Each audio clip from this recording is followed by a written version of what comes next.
अपनी एक पोस्ट कैसे सुनिश्चित करें और सेफ स्कोर क्या टारगेट करें, क्योंकि इस बार भर्तियां कम है, तो मैं इस पर कुछ लेकर के आया हूं आपके लिए, आपको गाइड करने के लिए। सिलेक्शन का मंत्र है भाई।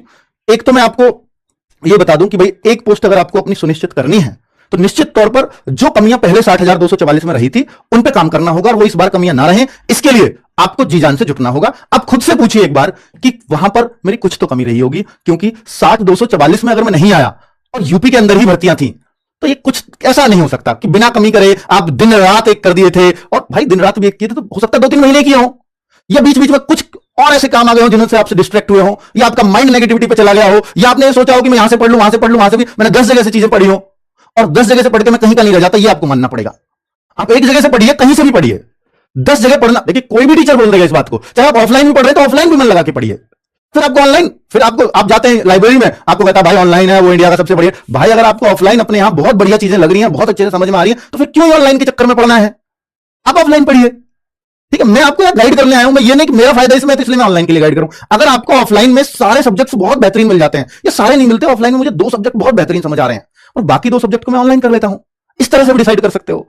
ठीक है, वो आपको ही डिसाइड करना है। पर ऐसा नहीं है कि आज हमने ये डिसाइड कर लिया, इससे हमने 15 दिन पढ़ा, फिर मेरा एक दोस्त आया, मैं लाइब्रेरी में गया, उसने मुझसे बोला कि देखो ये टीचर बहुत बढ़िया पढ़ाता है। मैंने उसको भी देखा, मुझे उसमें भी मजा आया, और मेरा दोस्त कह रहा है ये बहुत बढ़िया पढ़ाता है, तो मैं इसी से पढ़ने लग जाता हूं। फिर कोई आया, नहीं भाई इन सबसे बढ़िया टीचर ये है, इसका पढ़ाया हुआ बहुत मिलता है एग्जाम में। फिर तीसरे पे चले गए, फिर हो सकता है उधर आपने कुछ टाइम खराब किया। तो इस तरह की चीजें बहुत है ऑनलाइन में, ये डिस्ट्रैक्ट करती हैं। सिर्फ आपको ये तय कर लेना है मुझे कहां से पढ़ना है, और जब आप ये तय कर लो तो आंख मूंद कर वहां भरोसा करिए और आपका सिलेक्शन वही एक जगह दिला देगी। ठीक है भाई, तो पहला सिलेक्शन मंत्र तो ये है आप सबको कि ऑनलाइन ऑफलाइन कोई बहुत बड़ा फर्क नहीं है, लेकिन मैं इतना जरूर कहूंगा कि ऑफलाइन में जो आपके आसपास सेंटर्स हैं अगर वो चलते हैं तो वहां इतना जरूर होता है, कुछ सब्जेक्ट्स बहुत अच्छे हैं, कुछ सब्जेक्ट उतने अच्छे नहीं है, ये आपको पहचानना ही पड़ेगा। तो अगर आप ऑफलाइन ही पढ़ना चाहते हैं तो पढ़िए ऑफलाइन, लेकिन आपको ये तय करना होगा कि ये 2 सब्जेक्ट मुझे यहां से पढ़ने हैं, ये 2 मैं वहां से पढ़ लेता हूं, ऑनलाइन तय कर लेता हूं, ये डिसाइड कर लीजिए बस।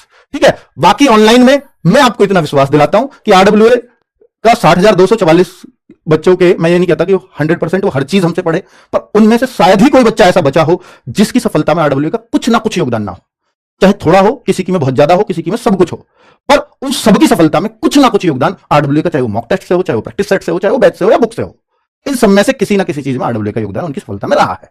ठीक है, चलिए, तो मैं ये इतना विश्वास दिलाता हूं कि मेरे भाई अगर आपने यहां विश्वास कर लिया तो आपका विश्वास कभी टूटने नहीं दूंगा, ये मेरी जिम्मेदारी है।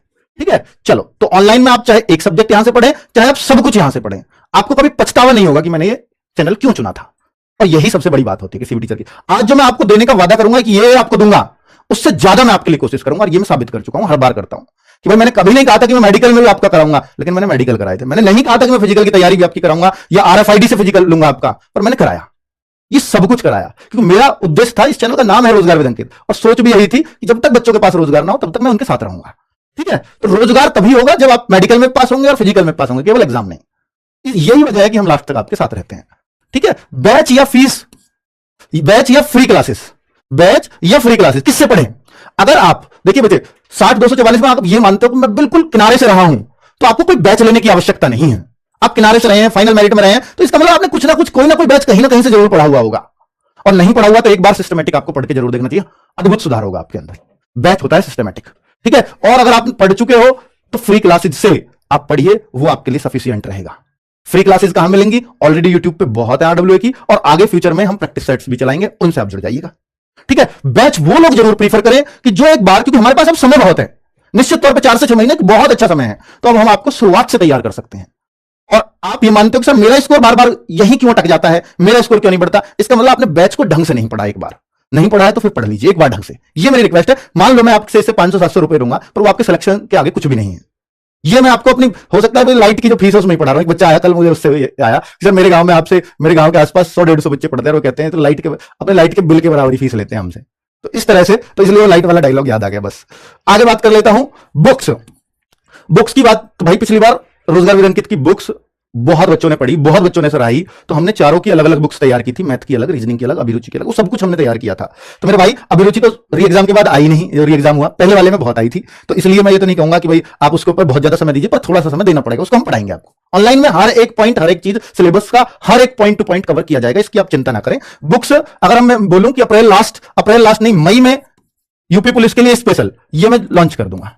अलग अलग सब्जेक्ट की, क्योंकि मैं उन्हीं बुक को लॉन्च नहीं कर सकता, उनमें सब कुछ शामिल करते हुए क्या चीज उसमें एड ऑन होनी चाहिए और क्या नहीं, चाहे वो मैथ की हो, रीजनिंग की हो, अभिरुचि की हो, तो वो सारी बुक्स आपको देखने को मिल जाएंगी। ठीक है, उन पे काम शुरू हो गया है। बात करता हूं मॉक टेस्ट की। पुरानी बुक्स नहीं दे सकता मैं आपको, पुरानी बुक्स अगर किसी के पास है तो नहीं मत लेना, फिर वो काफी है। जो प्रीवियस ईयर आए हैं उनको हम वैसे ही करा देंगे बोर्ड पर, पुरानी से पढ़िए, काफी है। मॉक टेस्ट ये आपको फ्री मिलेंगे हर संडे, हर संडे। तो ये वो बच्चे देना शुरू कर दें जो फाइनल मेरिट से रहे हैं, और जो फाइनल तक भी नहीं पहुंच पाए तो उनकी पढ़ाई में बहुत कमियां हैं, तो भाई वो एक बार चाहे बैच से पढ़ें चाहे यूट्यूब से फ्री ऑफ कॉस्ट पढ़ें, पर अपना सिलेबस दोबारा से कंप्लीट करें। ये मेरी आपको सलाह है। ये कब से देना चाहिए? अगर आप बैच से पढ़ रहे हैं तो भाई आपको मैं कहूंगा कि आधा सिलेबस यानी 2 मंथ बाद आपको मॉक टेस्ट शुरू करने चाहिए, अगर आप बैच से पढ़ रहे हैं तो। और अगर आप ये मानते हैं कि नहीं सर मेरा सिलेबस कंप्लीट है, मैं फाइनल मेरिट से रहा हूं, तो हर संडे मॉक टेस्ट दीजिए। और मॉक टेस्ट के एनालिसिस पे समय लगाइए। कैसे? कि भाई जब आपके मॉक टेस्ट में कम नंबर आते हैं तो फिर उसका एक सॉल्यूशन खुलता है कि आपके कौन कौन से प्रश्न गलत हुए, उनके सॉल्यूशन क्या क्या हैं, उनको जरूर देखिएगा। और ये कॉपी बना लीजिए शुरुआत में ही कि भाई पहले से एक रफ कॉपी बिल्कुल तैयार रखिए कि किस चैप्टर से मेरे इस मॉक में गलत हुए, मैथ में कौन कौन से चैप्टर से गलत हुए, रीजनिंग में कौन कौन से। फिर देखिए कि जो मैथ्स में जिन चैप्टरों से गलत हुए हैं, क्या वो चैप्टर मेरे वाकई में वीक हैं, क्या उन पर मुझे काम करने की जरूरत है, तो फिर उन पर काम करिए, एक एक करके काम करिए। ये नहीं है कि सारे पे आज ही काम करना है, तो फिर कुछ नहीं हो पाएगा।